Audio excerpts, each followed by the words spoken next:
Well, you ever thought of maybe how your household refrigerator works? Typically, you have a compartment on the top and a compartment on the bottom. They're not at the same temperature, are they? Maybe this one is for your ice, it's your freezer. Maybe this one is for your beverages, it's your refrigerator. It's not to keep it down below 32. They probably have two sets of evaporators, don't they? And then they meter the refrigerant to the evaporators. And this evaporator up here, because it needs to be colder, is at a lower pressure, wouldn't it be? Same refrigerant. You probably don't have two refrigerants in the refrigerator in your kitchen. And this one is a slightly higher pressure, but it's still low for this evaporator that is warmer. Okay. How many compressors do you think they have in your one? And if the engineer can't figure out how to do it cheaply for their company, some other engineer working for another company is going to figure it out. And then, so basically, you could just see it's like the lowest, cheapest way to go would be one compressor, one refrigerant. Don't have two sets of different refrigerants, two evaporators. How are you going to make a system like that work? Well, it's not that hard. You have one compressor, go out to one condenser, come down with a metering device at that intermediate pressure, that would be the warmer one. Drop it to a lower pressure, that would be the colder one. And then I need to kind of get them back both together. So I'll have another metering device just to drop the pressure, and then I'll mix them together and feed the compressor. So this is how you could get cooling in two different temperatures with one compressor, one condenser. So let's solve this problem. We have refrigerant 134A. It's a working fluid in a vapor compressor refrigeration cycle with two evaporators, as we've read. Saturated liquid exits the condenser at 34. So this is 34 degrees C and saturated liquid. And refrigerant in the evaporators are at 0 degrees C and negative 20. So the warmer, that seems funny, 0 degrees C is the warmer one, but negative 20 is colder than 0. So negative 20 is the colder.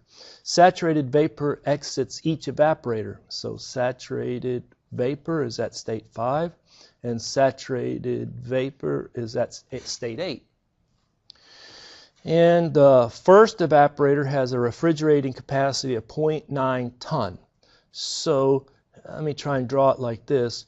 The Q dot in evaporator 1 is 0.9 ton.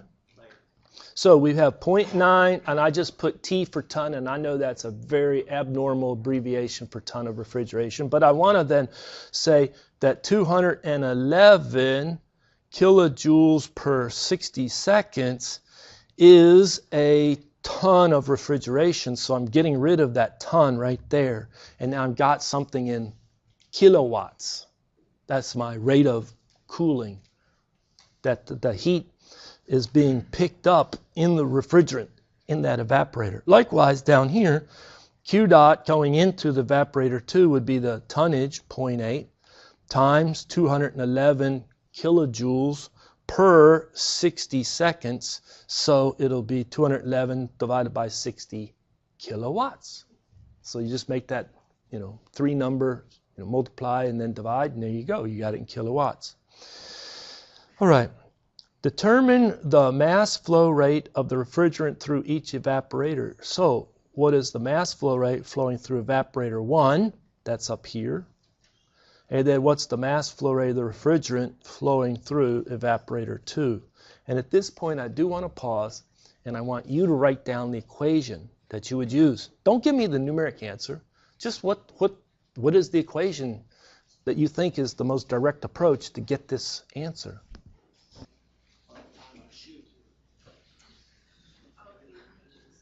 So a lot of us did an energy balance, and we said that the rate at which it comes into the heater divided by the change in the enthalpy. So it's going to go out H5. It comes in at H4. So really it boils down to a game of getting those enthalpies, doesn't it? Likewise, the amount of the mass flow rate for the second evaporator depends on the enthalpy change, H8 minus H7. So to answer the part A, you really need to get those enthalpies. We've seen this before. So what did I recommend you do? Set up a table. Each state, 1, 2, 3, all the way down to 8. What should we have? We should have the pressure, maybe kilopascal. What should we have? Temperature, maybe degrees C, maybe the quality, maybe the enthalpy, maybe the entropy. We don't need to compute everything in the table, but definitely the most important is going to be, I can tell, anything to do with energy flow, energy calculations, it's going to be those enthalpies. And we already need the H8, and the H7, the H4, the H5, just to answer part A. What is B? What is that net power input to the cycle? Well, that's just going to be W dot to drive the compressor. Well, what's going to be the power to drive the compressor? What's our equation for that? It'll be the mass flow rate that goes through the compressor times the enthalpy out of the compressor minus you know what? It's really back to a game of enthalpies. I need the enthalpies. I really need to flush out a table of properties, and the most important part of that table is enthalpies. This mass flow rate that goes through the compressor, isn't that the same as what went through the first evaporator and through the second evaporator? Sure. And again, right before I move here, what's happening when state 6 flows, and then this is coming from state 8, it flows up this way, and then now it's state 1. What's happening right here? What's happening right there? It's just pure mixing. It don't make it more sophisticated than that. And so we need to be able to do an energy balance on some sophisticated direct contact heat exchanger. Come on. It's just mixing 2 streams. And out goes the 1 stream. It's pretty straightforward, okay? Should we solve it where I flip it over to Excel? Let's do that. All right, so let's go ahead and set this up in Excel. This is our 2 evaporator refrigeration problem. And I'm going to leave a little space for notes, and I'm going to have a column for different states and pressure in kilopascal, temperature in degrees C, quality, enthalpy, kilojoules per kilogram, and entropy, kilojoules per kilogram Kelvin. First time you start solving thermodynamic problems, you don't really understand what's going to be the nice table format. But after you solve a few, isn't it a nice pattern? So we're interested in state 1, 2, 3, 4, 5, 6, 7, and 8. And let's do this. Is state 3 coming out of the condenser? Isn't that 34 degrees C saturated liquid? So right away, I come over here and I say, well, there's 34 degrees C. And can I now tell what the pressure is? Isn't that P sat as a function of temperature, refrigerant 134A? Oh, go to table A10. Go to table A10 and see if you can't reproduce what the Excel add-in says. It's around 862 kilopascal. That should work. And then we should say, well, if it's saturated, how about HF as a function of temperature for the refrigerant? And it's 34, so we could get that H. If we need the S, we can get it. I don't think we really need it, so let's skip it. But we definitely need that H. We want that H. Where was it saturated vapor? Wasn't it coming out at state 5 coming out? So what temperature was state 5? 0 C, and it was saturated vapor. So I come over here and I'll say 0 C. Saturated vapor, what is going to be this? Isn't it just Psat? Well, once you get good at Excel-scape, I can just copy that cell and paste it because it's doing the same thing. It's saying get the saturation temperature, or saturation pressure as a function of temperature. Okay, and then over here, this would be Hg as a function of temperature for refrigerant 134A. All right, the other one coming out of the other second evaporator is state 8, true? And that temperature was what? -20. So what we'll do is we'll just copy this one down for saturated vapor. As likewise, just copy that one. Boom. What's the next easiest state? Maybe state 4? What was the... Between 3 and 4 is an expansion valve, isn't it? So isn't it isenthalpic? Isn't H4 equal to H3? Yeah. And what about the pressure? Isn't that pressure the same as 5? That's the pressure of the first evaporator. So I know the pressure and the enthalpy. If I wanted to, I could calculate the quality. I would say the quality as a function of pressure enthalpy for refrigerant. And there's my pressure and my enthalpy. I've got to do this. It's around 24%. Does that seem reasonable? What does that 24% mean? After the first expansion valve, 24% by mass is in the vapor state.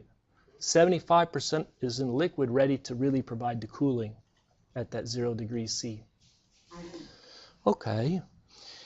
What happens after the other expansion valve, state 7? Isn't that very similar to state 4? Yeah. And so what we do is we think, what is state 7? Let me do this one. I'm just going to copy 7. But what is that pressure at 7 is equal to the pressure at 8. That's right. And then what about the enthalpy at state 7? Isn't it also isenthalpic? It's just another expansion valve. So the enthalpy at 3, the enthalpy at 4, and the enthalpy at 7 are all the same, aren't they? And then, okay, we can get the quality there. Do you think the quality is going to be lower, higher? It's lower because it's a colder state. It's negative 20 degrees now, so it's 35% quality. I only have, 65% by mass ready to provide cooling. Okay, let's see now. Which other state do you want to work on? What's state 6? State 6 is isenthalpic expansion, and it's back down to that low pressure. It's isenthalpic from state 5. And so there's 6, and there's 5. And we can talk about it a little bit, but this one, let me try it. Let me see if I can do this. Let me see what the Excel does. When the Excel sheet says you have 106% quality, red flag, how would you describe this state right here? SH, superheated. Quality doesn't make sense at that point, okay? All right. So let me look at that's table A11. Okay, now we got the enthalpy there. I need to get the enthalpy at 1 and the enthalpy at 2. The hardest one is going to be the enthalpy at 2. But before we can get the enthalpy at 1, which is mixing state 6 and 8, I need to know the mass flow rates. So we go back to our problem and we say, what is my Q dot in evaporator 1 in kilowatts? Well, what was my refrigeration rate in tons? It was 0.9. We multiplied by 211, divide by 60. Won't that give us, it's 3.165 kilowatts of cooling in the first evaporator? And the equation that you worked out gives you the mass flow rate and through the first evaporator in kilograms per second, which said take that rate of cooling and divide it by the change in enthalpy. It comes out at H5. It goes in at H4. That's how many kilograms per second I need of refrigerant in the first evaporator. Do the same thing for the second. What's our cooling rate in kilowatts?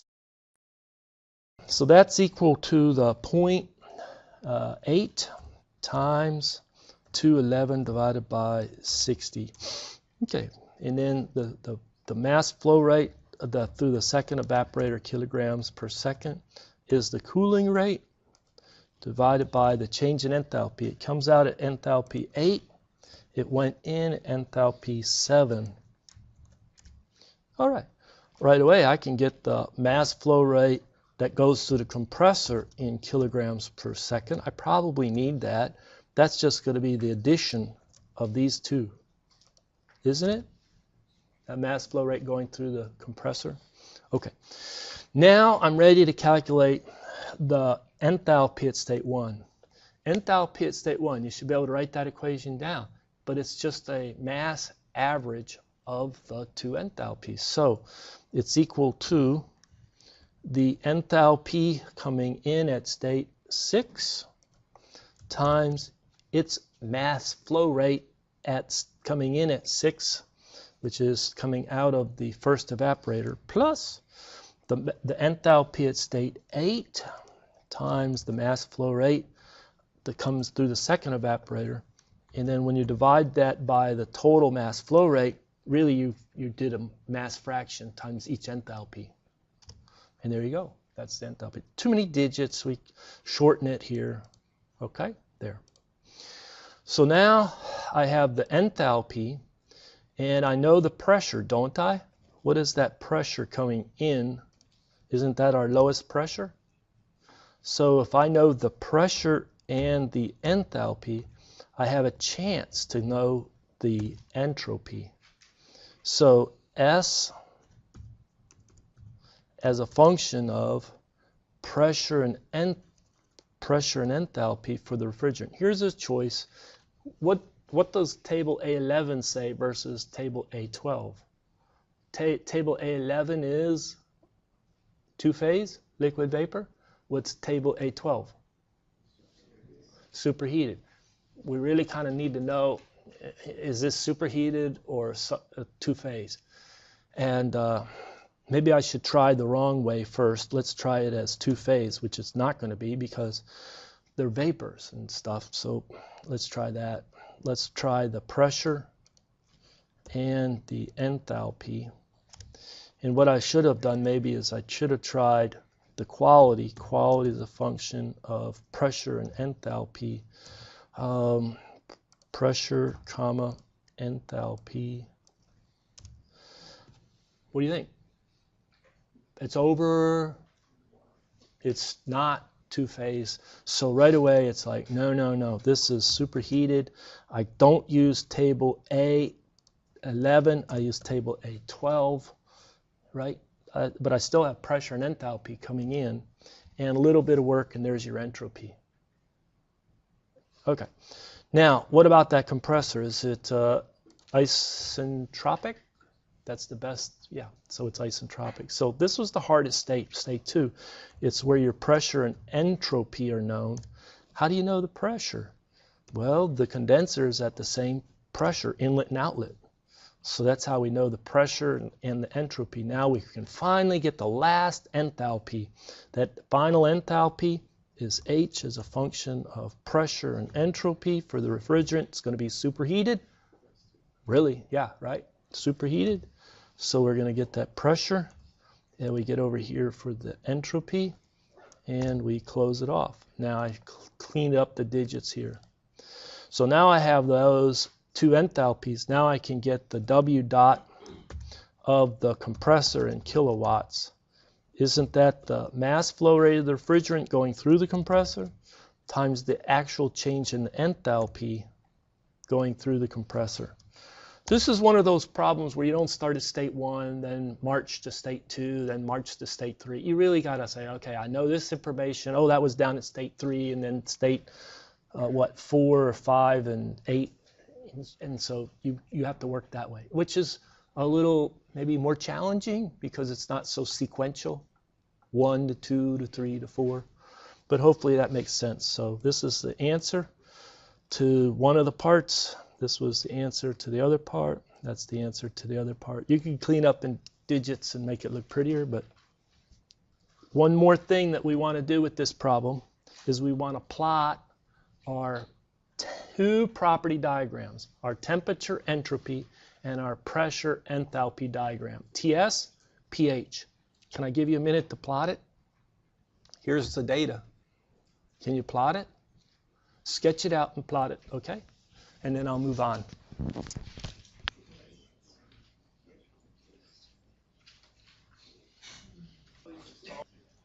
Yeah.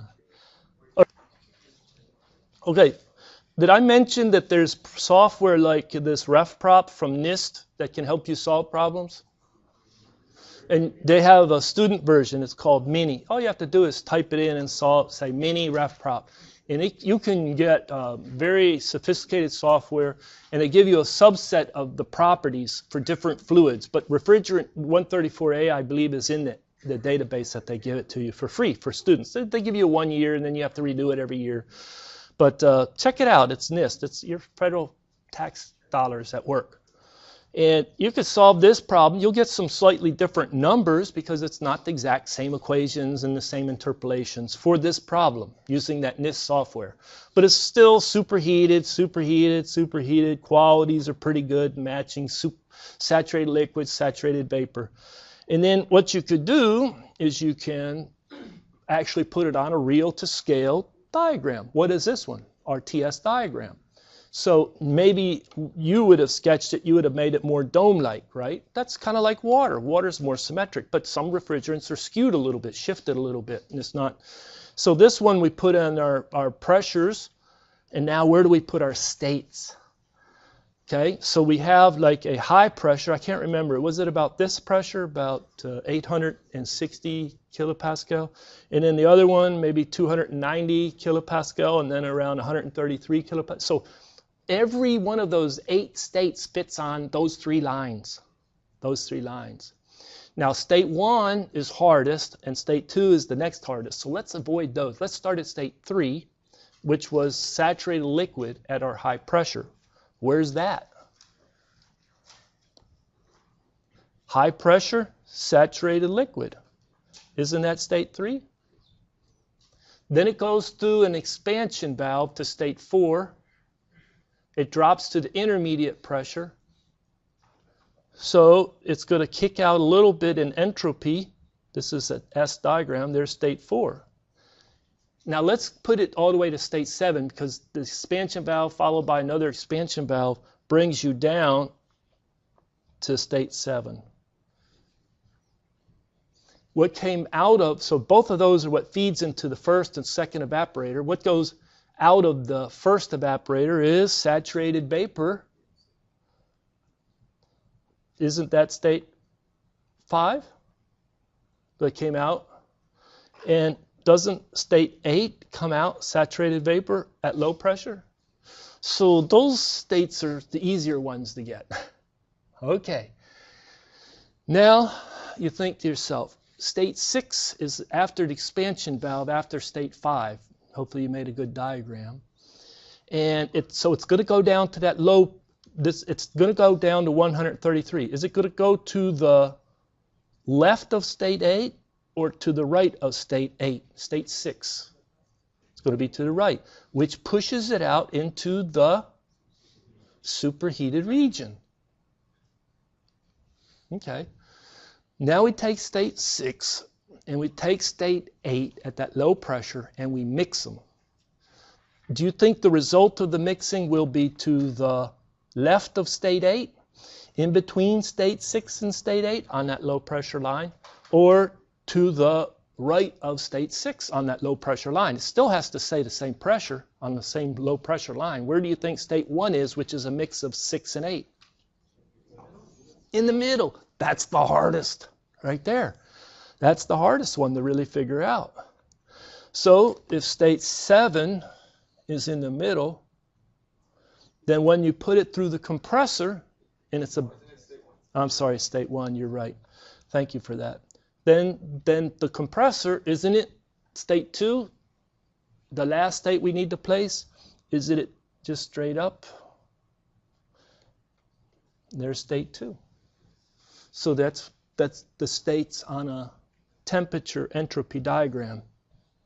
I think the next illustration shows it. There it is, with the software putting the states on the diagram.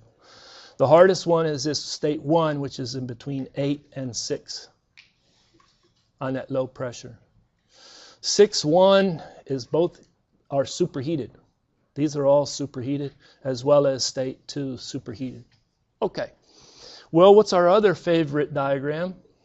Our pH, pressure enthalpy diagram.